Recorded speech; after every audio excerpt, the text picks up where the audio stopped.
കണ്യത്ത് അഹമ്മദ് മുസ്ലിയാർ മഹാനവറുകളെ പറ്റി നിങ്ങൾ കേട്ടിട്ടുണ്ടായിരിക്കാം. എന്താണ് അവരെ പറ്റി മനസ്സിലാക്കാൻ വേണ്ടി ഒറ്റ ഉദാഹരണം ഞാൻ നിങ്ങളെ കേൾപ്പിക്കാം. കണ്യത്ത് അഹമ്മദ് മുസ്ലിയാർ അദ്ദേഹത്തിൻ്റെ അടുക്കൽ ഞാൻ പഠിച്ചിട്ടുണ്ട്. പട്ടിക്കാട് കോളേജിൽ അദ്ദേഹം ഉസ്താദായിരുന്ന കാലത്ത് ഞാൻ അവിടെ പഠിച്ചിട്ടുണ്ട്. മഹാനവറുകളെ അടുക്കൽ ഇവിടെ പെരിന്തൽമണ്ണ അടുത്ത് ഏലംകുളത്തിൻ്റെയും ചെറുകരയുടെയും ഇടയിൽ ഒരു മഹല്ല് പുതുതായി വന്നു. അവിടെ ജുമുഅ നിർത്തുന്നതിന് എതിർപ്പ് വന്നു. അപ്പോൾ അതിന് മസല ചോദിക്കാൻ വേണ്ടി ബഹുമാനപ്പെട്ട ശംസുൽ ഉലമയുടെ അടുക്കൽ പോയി. ഞങ്ങളൊരു 6-7 പേര് പോയി. ആ സമയത്ത് അവിടുന്ന് ഫത്വ ഈ വിഷയങ്ങളൊക്കെ പറഞ്ഞ് അതെല്ലാം കഴിഞ്ഞപ്പോൾ മഹാനവറുകളുടെ മകൻ പറഞ്ഞു, കണ്യത്ത് ഉസ്താദിന് തീരെ സുഖമില്ല എന്ന്, വളരെ സീരിയസ് ആണ് എന്ന് ഇവിടെയൊക്കെ പറഞ്ഞു കേൾക്കുന്നുണ്ട് എന്ന്. അപ്പോൾ നമ്മളെ കൂട്ടത്തിൽ നിന്ന് വ്യതിചലിച്ച് പോയ മറ്റൊരു വിഭാഗമുണ്ട്, അവർ പ്രചരിപ്പിക്കുന്നതാണത്. അത് യഥാർത്ഥത്തിൽ അത് സംഭവമല്ല. ഞങ്ങൾ മടങ്ങി പോരുമ്പോൾ നമ്മൾ അതിലെ പോവുക എന്ന് പറഞ്ഞുകൊണ്ട് ഫറൂഖിൽ നിന്ന് വാഴക്കാട്ടേക്ക് വണ്ടി വിട്ട് അങ്ങനെ വാഴക്കാട് ചെന്ന് അന്വേഷിച്ച് നോക്കിയപ്പോൾ കണ്യത്ത് ഉസ്താദിന് പ്രത്യേകിച്ചൊന്നുമില്ല. മൂപ്പര പ്രായാധിക്യം കാരണമായിട്ടുള്ള ആ നിലക്ക് തന്നെ മൂപ്പര് കട്ടിലിൽ കിടക്കുകയാണ്. അവിടെ ചെന്ന് ഞങ്ങൾ 7 പേരുണ്ട്. 7 പേരിങ്ങനെ ഒരേമാതിരി വരിയായിട്ട് ഇങ്ങനെ നിൽക്കുകയാണ് മൂപ്പരെ കാണാൻ. അങ്ങോട്ട് ചെല്ലുന്ന സമയത്ത് ഞങ്ങൾ അങ്ങോട്ട് പടി കയറുമ്പോൾ അവിടുന്ന് പോട്ടുമൽ ഉസ്താദിൻ്റെ മകൻ വാപ്പു മുസ്ലിയാരും പിന്നെ നമ്മുടെ മഞ്ചേരി കുരിക്കളും അങ്ങനെ അവർ 5 ആൾ അവിടെ നിന്ന് ഇറങ്ങുകയാണ്. ഞങ്ങൾ അങ്ങോട്ട് കയറുമ്പോൾ ഞങ്ങൾ കയറി ചെന്ന് സലാം പറഞ്ഞ് ഓരോരുത്തരായിട്ട് കൈ പിടിച്ച് മുത്താനാണ്. അങ്ങനെ ചെല്ലുമ്പോൾ മൂപ്പര് ചോദിക്കുന്നുണ്ട്, എന്തിനാ വന്നത്, എന്താ വേണ്ടത്, അങ്ങനെ ചോദിക്കുന്നുണ്ട്. അപ്പം എൻ്റെ മുന്നിലുള്ളത് വത്ത താമസാജിയാണ്. അദ്ദേഹത്തോട് ചോദിച്ചപ്പോൾ അദ്ദേഹം ഇങ്ങനെ വിറക്കാൻ തുടങ്ങി, എന്താ പറയേണ്ടതെന്ന് കിട്ടണില്ല.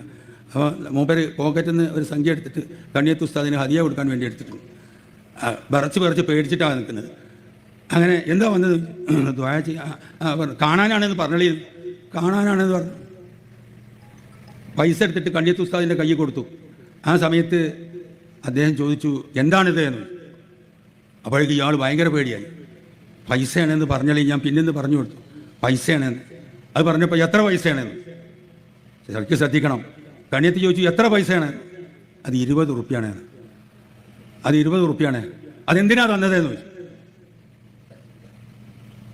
അപ്പോഴേക്ക് ഇയാൾ പേടിച്ച് വിറച്ച് കരയാൻ തുടങ്ങി. ദ്വാ ചെയ്യണം എന്ന് പറഞ്ഞളി എന്ന് പറഞ്ഞു. അങ്ങനെ ദ്വാ ചെയ്യണം. അത് പറഞ്ഞപ്പം മലയാളത്തിൽ തന്നെ കുറേ ദ്വാ ചെയ്തു.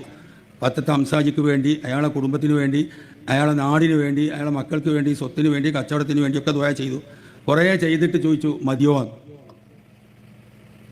മനസ്സിലാക്കണം. എന്നിട്ട് കണ്യത്ത് അംസാജിനോട് ചോദിച്ചു, മതിയോ? 20 ഉറുപ്പ്യൊക്കെ ആയോ എന്നാ ചോദ്യത്തിൻ്റെ തലാലാകണമെങ്കിൽ അത് വേണം. 20 ഉറുപ്പ്യ കൊടുത്തിട്ട് അതിന് മാത്രമായോ ഇപ്പം ദ്വാ ചെയ്തത്, അത് മതിയോ, കുറവുണ്ടോ? ഇതാണ് ബഹുമാനപ്പെട്ട കണ്യത്ത് ഉസ്താദ്. മഹാനവറുകൾ സമസ്ത രൂപീകരിക്കുമ്പോൾ അതിലുള്ള ഒരു അംഗമാണ്. പലതും പല ചരിത്രങ്ങളും നിങ്ങൾ കേട്ടിട്ടുണ്ടായിരിക്കാം മഹാനവറുകളെ കുറിച്ച്. ഇതെൻ്റെ അനുഭവമാണ്.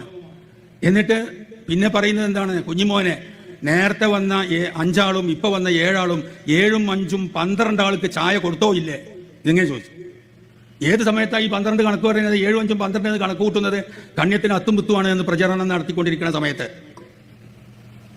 ആ സമയത്താണ് കണ്യത്ത് പറയുന്നത്, നേരത്തെ വന്ന 5 ആളും ഇപ്പോൾ വന്ന 7 ആളും 7ഉം 5ഉം 12 ആൾക്ക് ചായ കൊടുത്തോ ഇല്ലേ? ഇതാണ് മഹാന്മാരായ നമ്മുടെ പണ്ഡിതന്മാരുടെ അവസ്ഥ. അങ്ങനെയുള്ള പണ്ഡിതന്മാർ ഹലാലാണെന്ന് ബോധ്യമുള്ളത് മാത്രമേ അവരെടുക്കുന്നുള്ളൂ. അങ്ങനെയുള്ള ആളുകളാണ് സമസ്ത രൂപീകരിച്ചത്. ആ സമസ്തയുടെ കീഴിലാണ് നമ്മൾ നിലകൊള്ളുന്നത്.